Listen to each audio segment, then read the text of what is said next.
ये physics MM के second year full course के एमसीक्यूज हैं। तो फर्स्ट वन है कि charges of 2 microcoulomb and means opposite charges हैं, ठीक है। अब ये इसका पूछ रहा है लोकेशन जीरो इलेक्ट्रिक पोटेंशियल वाली।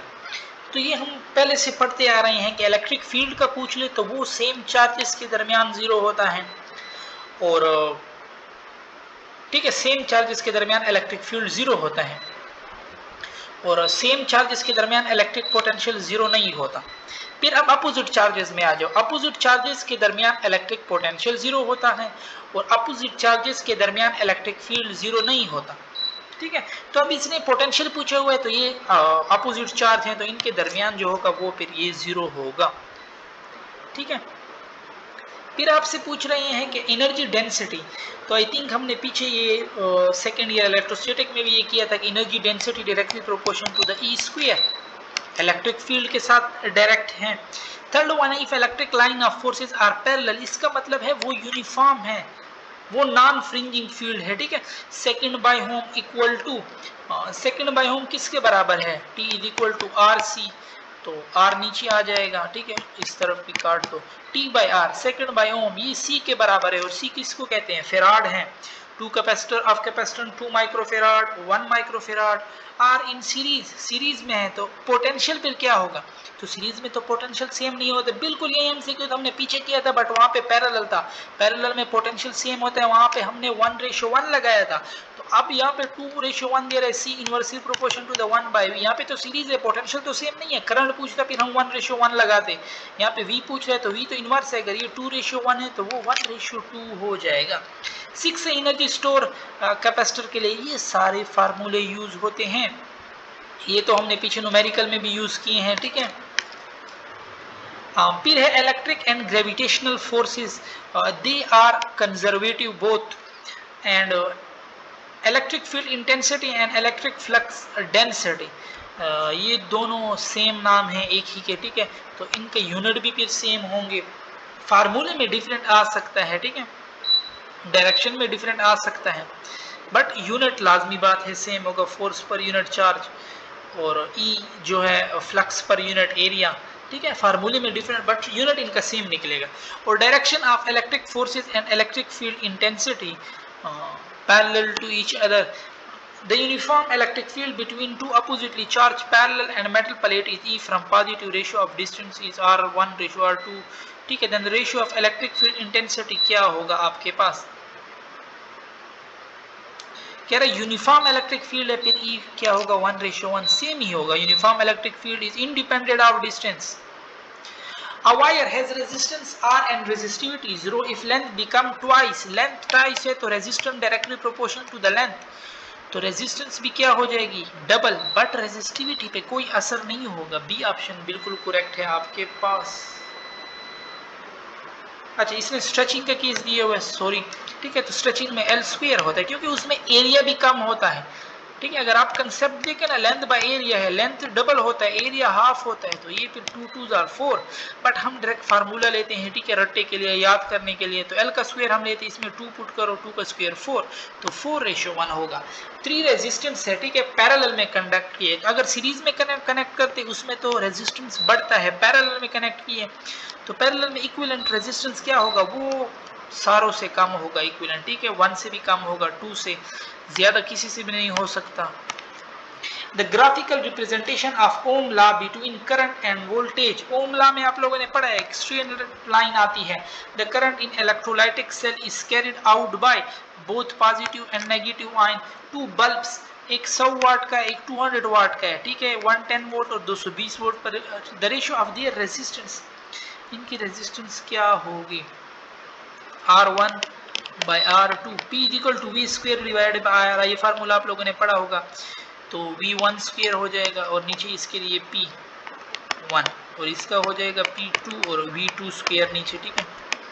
अब देखो इसने आपको क्या दिए हुए हैं, एक 100 वाट दिया हुआ है, नीचे आ जाएगा 100 वाट, और दूसरा ऊपर दिया हुआ है 200 वाट, ठीक है, और एक आपको दिया हुआ है 110, बट 110 का स्क्वायर 110 मल्टीप्लाई 110 और नीचे है 220 मल्टीप्लाई 220, तो 110 एकम 110 2 220 होते 110 एकम 110 2 तो 1/4 आ रहा है और ये क्या आ रहा है 2 0 गए 2 आ रहा है ऊपर 1/4 का स्क्वायर तो 1/16 2/16 और 2/16 किस चीज के बराबर है P इक्वल टू मेरे ख्याल में हमने कोई गड़बड़ किया ठीक है इसको मैं थोड़ा बड़ा कर लेता हूँ ना फिर जगह भी ज़्यादा हो जाएगी सही भी कर लेंगे। अच्छा ये देखो P equal to V square by R ये फार्मूला है मुझे R चाहिए R हो जाएगा R1 हो जाएगा V1 का स्क्वायर डिवाइडेड बाई P1 और R2 हो जाएगा P2 डिवाइड बाई V2 का स्क्वायर ठीक है। अब मैं वैल्यू पुट करता हूँ यहाँ पे V1 आपके पास क्या है V1 आपको दे रहा है 110 मल्टीप्लाई 110 और वो दे रहा है 220 मल्टीप्लाई 220 बट इन पे स्क्वायर भी तो है ठीक है। और P2 आपके पास क्या है P2 है आपके पास 100 है एक 200 है ठीक है।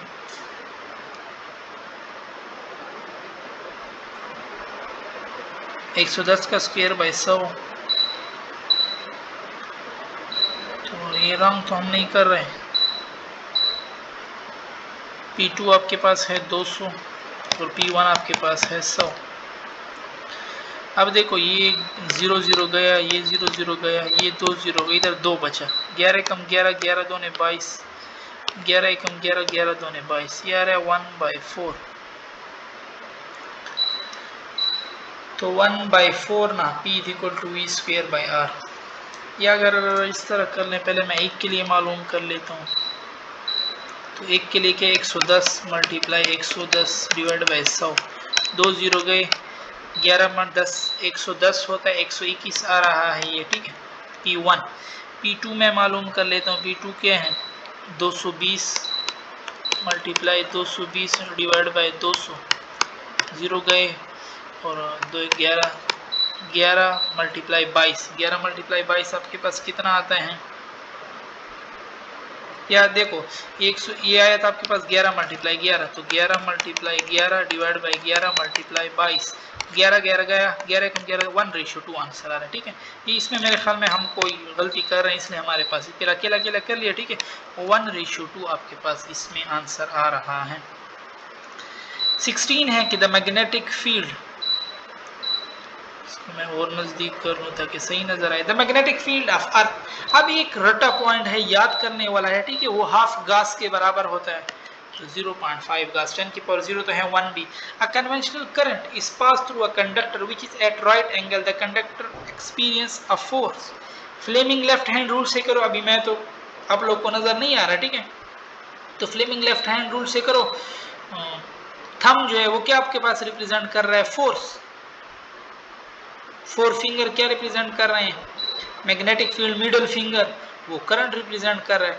तो अब देखो आपको क्या दे रहा है through a conductor which is at the conductor experience a force magnetic field x है अंदर की तरफ है ठीक है कन्वेंशनल करंट है पॉजिटिव से जाएगा आपके पास इसमें आपके पास आ जाएगा ना ये नॉर्थ है ये ईस्ट है ये वेस्ट है ये साउथ है तो वो मैग्नेटिक फील्ड है करंट ऊपर की तरफ है आपके पास जो थंब है ना ये बिल्कुल इसी तरफ डायरेक्शन में आएगा ये वेस्ट की तरफ ठीक है। चार्ज पार्टिकल या आप पाम राइट हैंड रूल से भी कर लो ठीक है आपका थंब ऊपर होगा ये 4 फिंगर है ये बिल्कुल मैं लैपटॉप की तरफ है तो आपकी भी एक्स की तरफ होंगे ठीक है और आपका ये पाम देखो ना ये लेफ्ट की तरफ आ रहा है। अब यहाँ पे वो इलेक्ट्रॉन देता तो आप इसकी डायरेक्शन उलट कर लेते। A charge particle encounter no force कब जब उसकी वेलोसिटी 0 हो ठीक है या थीटा 0 हो तो साइन 0 पे 0 होता है तो both A and B. when angle between the plane area and magnetic field line is 90 तो फ्लक्स मैग्नेटिक फ्लक्स डेंसिटी क्या होगी। तो प्लेन एरिया की बात कर रहे हैं ना प्लेन एरिया में फिर आप साइन थीटा पुट करोगे वेक्टर एरिया नहीं कह रहा साइन 90 पे मैक्सिमम होता है। ये formula F is equal to Q into V cross B तो इसका क्या मतलब है इट्स मीन के F must perpendicular to both V and B. According to Faraday law, if the rate of change of flux is constant and number of loop and are double, then EMF क्या होगा। EMF के बारे में आप क्या कहते हैं EMF will directly proportion to the number of loops ठीक है constantly वो change हो रहा है बट ये डबल, तो EMF will be double. According to Faraday the induce current depend on, induce current depend on किस चीज पे डिपेंड करता है? इंड्यूस करंट इन सारों पे डिपेंड करता है। E is equal to change in flux into N divided by T, और ई में पुट करो आई आर, तो आई इंड्यूस है, आर पे कर रहा है, एन पे कर रहा है, ठीक है। The unit of ratio E, V formula आप लोगों ने पढ़ा होगा, V is equal to E by B. V क्या है? वेलोसिटी है, मीटर पर सेकंड है आपके पास। 24 है कि the practical application of mutual induction it's transformer the turn ratio in a step up transformer 4/1 है। A current of 4 A passes through the primary, तो सेकेंडरी का करंट बताओ, सेकेंडरी उस तरफ 4 नीचे, 4 कटा 1 एम्पियर आपके पास इसमें आ जाएगा। 26 the charge to mass ratio of electron depend on, independent of, वो तो एक कांस्टेंट क्वांटिटी है, ठीक है। And a transformer is a device जो वोल्टेज को स्टेप अप या डाउन करता है। Sinusoidal current AC generate 0.1 sine 100, then that frequency, देखो ये 100 पाई टी की जगह मैं लिख सकता हूँ omega T, 100 pi T, T T कटा ओमेगा में मैं पुट कर सकता हूँ 2 पाई एफ, 100 पाई, पाई पाई कटा 2, 2 कम 2, 2 50, 100। फ्रीक्वेंसी आपके पास 50 हर्ट्ज आ रही है, ठीक है। And the induce current in the loop can be increase by, किस तरह इंक्रीज कर सकते हो? Using strong magnetic field, yes. Replacing loop by a coil of many turn, moving the loop faster, बिल्कुल करेक्ट। एक इस तरह एमसीक्यूज आता है कि एक अगर हम लूप फास्ट घुमा रहे हैं और एक स्लो घुमा रहे हैं तो किससे ज्यादा आएगा? तो जिसको हम फास्ट घुमा रहे हैं, ठीक है। In an ideal transformer potential is double, current के साथ इनवर्स है, वो क्या हो जाएगा? हाफ हो जाएगा। In mutual induction, okay, if the current in the primary coil increase, the direction of current in the primary and secondary coil will always be in, तो क्या होगा? हमेशा उसके अपोजिट डायरेक्शन में होगा। Lenz law, mutual inductance depend on, mutual inductance किस पे depend करता है? इन सारों पे डिपेंड करता है। क्वांटम शिफ्ट इज जीरो, तो काज 180 पे -1 होता है, ठीक है। तो इस काज 180 पे डबल होगा, 1 माइनस इंटू -1, ये 1 + 1 2 हो जाएगा। काज 0 पे 1 होता है तो 1 - 1, काज 0 पे ये फिर 0 हो जाएगा। काज 90 पे 0 तो उस पे सिर्फ 1 सेम कांस्टेंट रहेगा। काज 60 पे हाफ होता है तो 1 - हाफ, ये फिर हाफ हो जाएगा। Which photon is suitable for pair production, pair production के लिए हाई एनर्जेटिक वाले 1.02 mega electron volt gamma ray, ठीक है। Reverse phenomena photo electric effect क्या है? वो एक्स रेज हैं। And the threshold frequency of photo electric effect depend on nature of material. The stopping potential of a photo electron depend, किस पे depend करते हैं? Stopping potential, frequency of incident of light of photon, ठीक है।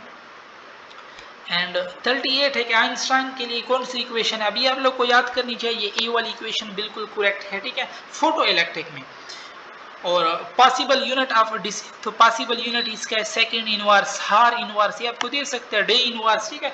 Radio active polonium decay by alpha emission, alpha emit किया है तो 214 से वो हो जाएगा 210। 210 किस में है? सिर्फ सी वाले में है, क्योंकि मास नंबर 4 इन कम हो जाता है, ठीक है। और बस मास नंबर से आप मालूम कर सकते हो। बाकी 84 है, उससे हो जाएगा 82, 82 से भी आप मालूम कर सकते हो।